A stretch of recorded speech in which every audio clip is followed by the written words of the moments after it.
America ਦੇ ਵਿੱਚ 3 ਬੈਂਕਾਂ ਫੇਲ ਹੋਣ ਤੋਂ ਬਾਅਦ ਚੌਥੀ ਬੈਂਕ ਫੇਰ ਹੁਣ ਉਸੇ ਰਸਤੇ ਜਾ ਰਹੀ ਆ।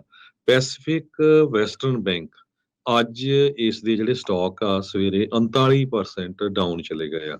ਸੋ ਇਸੇ ਤਰ੍ਹਾਂ ਤੁਸੀਂ ਦੇਖਿਆ ਸੀ ਵੀ ਜਿਹੜੀ ਪਿਛਲੇ ਹਫ਼ਤੇ ਜਿਸ ਬੈਂਕ ਦਾ ਹਾਲ ਕਿੱਦਾਂ ਦਾ ਹੋਇਆ ਹੈਗਾ, ਜਿਸ ਨੂੰ JP Morgan ਨੇ ਖਰੀਦ ਲਿਆ, ਤੇ ਹੁਣ ਜੇ ਇੱਕ ਬੈਂਕ ਦੇ ਸਟਾਕ ਇੱਕ ਦਿਨ ਕੁਝ ਘੰਟਿਆਂ 'ਚ 39% ਡਾਊਨ ਚਲੇ ਜਾਣ, ਤੇ ਇੱਥੋਂ ਤੈਅ ਹੀ ਆ ਵੀ ਇਹ ਬੈਂਕ ਵੀ ਉਸੇ ਰਸਤੇ ਜਾ ਰਹੀ ਆ। ਹਾਲਾਂਕਿ ਇਹ ਛੋਟੀ ਬੈਂਕ ਨਹੀਂ, ਇਹ ਵੀ ਕੈਲੀਫੋਰਨੀਆ ਬੇਸਡ ਬੈਂਕ ਹੈਗੀ ਆ, ਰੀਜਨਲ ਲੈਂਡਰ ਹੈਗਾ, ਕਾਫੀ ਮਨੀ ਇਹਨਾਂ ਦੇ ਕੋਲ ਹੈਗਾ।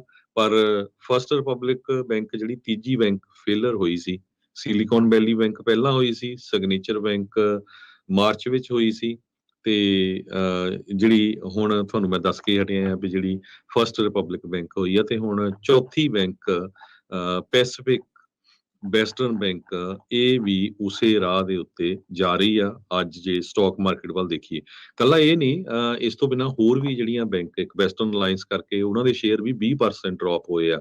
SPDR S&P regional banking ETF ਇਹਨਾਂ ਦੇ 7.6% ਡਾਊਨ ਹੋਏ ਆ। ਕਹਿੰਦੇ ਵੀ ਲੱਗਦਾ ਇਹ ਆ ਵੀ ਜਿਹੜੀਆਂ ਬੈਂਕਾਂ ਦੇ ਐਸੈਟਸ 500 ਬਿਲੀਅਨ 60 ਬਿਲੀਅਨ ਤੋਂ ਲੈ ਕੇ 500 ਬਿਲੀਅਨ ਤੱਕ ਆ, ਉਹ ਇਸ ਟਾਈਮ ਜਿੱਤਦੀਆਂ ਨਜ਼ਰ ਆਉਂਦੀਆਂ ਆ ਪੂਰੇ ਨਵੇਂ ਨਿਊ ਵਰਲਡ ਆਰਡਰ ਦੇ ਵਿੱਚ। ਜਿਹੜੀਆਂ ਛੋਟੀਆਂ ਬੈਂਕਸ ਆ, ਛੋਟੀਆਂ ਦਾ ਮਤਲਬ ਇਹ ਨਹੀਂ ਵੀ ਬਹੁਤ ਘੱਟ ਬ੍ਰਾਂਚਾਂ ਵਾਲਾ, ਜਿਨ੍ਹਾਂ ਦੇ ਐਸੈਟ 80 ਬਿਲੀਅਨ ਤੋਂ ਲੈ ਕੇ 120 ਬਿਲੀਅਨ ਤੱਕ ਹੈਗੇ ਆ, ਉਹਨਾਂ ਦੇ ਉੱਤੇ ਇਹਦਾ ਜਿਹੜਾ ਅਸਰ ਆ ਬਹੁਤ ਜ਼ਿਆਦਾ ਪੈ ਰਿਹਾ, ਕਿਉਂਕਿ ਨਵੇਂ ਰੈਗੂਲੇਸ਼ਨਸ ਹੈਗੇ ਆ, ਉਹਨਾਂ ਨੂੰ ਸ਼ਰਿੰਕ ਕਰਨਾ ਪੈ ਰਿਹਾ। ਸੋ ਬੈਂਕਿੰਗ ਇੰਡਸਟਰੀ ਦੇ ਵਿੱਚ ਇਸ ਟਾਈਮ ਬਹੁਤ ਹਲਚਲ ਮਚੀ ਹੋਈ ਹੈਗੀ ਆ। ਉਧਰੋਂ ਸੈਂਟਰਲ ਬੈਂਕ ਹੋਰ ਕਹਿ ਰਿਹਾ ਵੀ ਅਸੀਂ 0.25% ਇੰਟਰਸਟ ਰੇਟ ਕੱਲ ਨੂੰ ਇਨਕਰੀਜ਼ ਕਰਨ ਜਾ ਰਹੇ ਹਾਂ, ਵੈਡਨਸਡੇ ਨੂੰ ਇਹ ਐਕਸਪੈਕਟ ਕੀਤਾ ਜਾ ਰਿਹਾ, ਹਜੇ ਅਨਾਉਂਸ ਤਾਂ ਕੱਲ ਨੂੰ ਕਰੂਗੇ।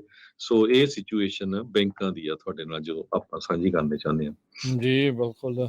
ਸੋ ਬਚ ਕੇ ਜਿਹੜਾ ਜੀ ਰਹੋ, ਪਰ ਇਹ ਵੀ ਆ ਵੀ ਬੈਂਕ ਰਨਸ ਇਦਾਂ ਜੇ ਹੋਣ ਲੱਗ ਗਏ ਸਾਰੀਆਂ ਹੀ ਬੈਂਕਾਂ ਦੇ, ਤਾਂ ਕੰਮ ਖਾਸਾ ਖਰਾਬ ਜਿਹੜਾ ਹਰਜੋਤ ਸਿੰਘ ਜੀ ਉਹ ਹੋਵੇਗਾ। ਤੇ ਦੇਖੋ ਕੀ ਹੁੰਦਾ, ਕਿਹੜੇ ਪਾਸੇ ਵੱਲ ਨੂੰ ਜਾਣਗੇ।